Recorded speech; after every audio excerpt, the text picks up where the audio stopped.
ನಮಸ್ತೆ. ಈ ದಿನ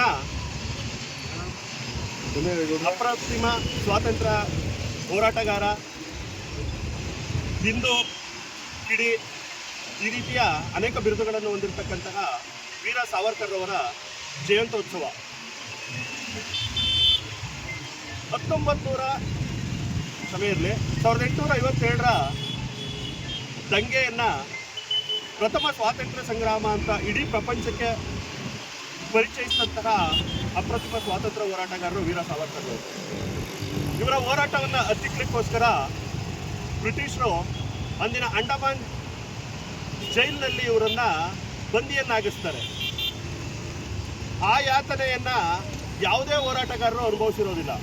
ಕಾರಣ ಏನು ಅಂತ ಹೇಳಿದ್ರೆ, ಬೇರೆಯವರೆಲ್ಲ ಬ್ರಿಟಿಷರಿಗೆ ಶರಣರಾಗಿ ಅವ್ರಿಗೆ ಪತ್ರವನ್ನು ಬರೆಕೊಟ್ಟು ಅವ್ರು ಕೊಟ್ಟಂತಹ ಐಷಾರಾಮಿ ಜೀವನವನ್ನು ಆ ಜೈಲಿನಲ್ಲಿ ಅನುಭವಿಸಿರ್ತಾರೆ.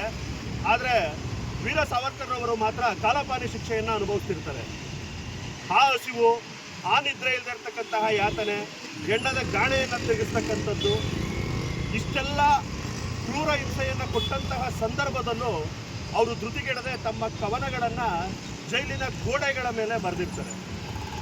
ಅವರನ್ನು ಬಂಧನದಲ್ಲಿ ಇಡ್ಲಿಕ್ಕೆ ಯಶಸ್ವಿಯಾದರೂ ಬ್ರಿಟಿಷರು ಹೊರತುಪಡಿಸಿದ್ರೆ ಅವರ ಸ್ವಾತಂತ್ರ್ಯವನ್ನು, ಹಿಂದುತ್ವವನ್ನು ಹತ್ತಿಕ್ಕಲಿಕ್ಕೆ ಸಾಧ್ಯ ಆಗಲಿಲ್ಲ. ಜೊತೆಗೆ ಅವರು ಯುವಕರಲ್ಲಿ ಒಂದು ಕರೆಯನ್ನು ಕೊಡ್ತಾರೆ.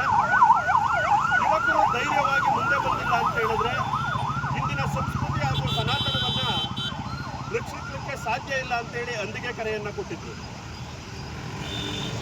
ವೀರ ಸಾವರ್ಕರ್ ಅವರ ಕನಸೇನಾಗಿತ್ತಪ್ಪ ಅಂತ ಹೇಳಿದ್ರೆ, ಇಂದಿನ ಚಿತ್ರವಾಗಿರ್ತಕ್ಕಂತಹ ಭಾರತವನ್ನು, ಅಖಂಡ ಭಾರತವನ್ನು ಸೃಷ್ಟಿ ಮಾಡಲೇಬೇಕು ಅಂತೇಳಿ ಅವರು ಪಣ ತೊಟ್ಟಿದ್ರು.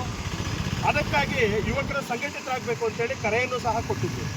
ಆ ಹಿನ್ನೆಲೆಯಲ್ಲಿ ಇಂದಿನ ಎಲ್ಲ ಧಾರ್ಮಿಕ ಹೋರಾಟಗಾರರು, ಸನಾತನ ಹೋರಾಟಗಾರರು, ನಾನು ಈ ಕ್ಷಣದಲ್ಲಿ ಮತ್ತೊಮ್ಮೆ ನೆನಪಿಸ್ತಕ್ಕಂಥದ್ದು ಏನಪ್ಪ ಅಂತ ಹೇಳಿದ್ರೆ, ಅಖಂಡ ಭಾರತದ ಕನಸು ನಮ್ಮೆಲ್ಲರದು ಆಗಿರಬೇಕು. ಅದನ್ನು ಸಾಕಾರ ಆಗಬೇಕು ಅಂತ ಹೇಳಿದ್ರೆ ನಾವೆಲ್ಲರೂ ಧೃತಿಗೆಡದೆ, ಯಾರಿಗೂ ಎದುರದೆ ದುಡಿಬೇಕು ಅಂತೇಳಿ ಈ ಕ್ಷಣದಲ್ಲಿ ತಿಳಿಸ್ಲಿಕ್ಕೆ ಬಯಸ್ತೇನೆ. ಜೈ ಶ್ರೀರಾಮ್.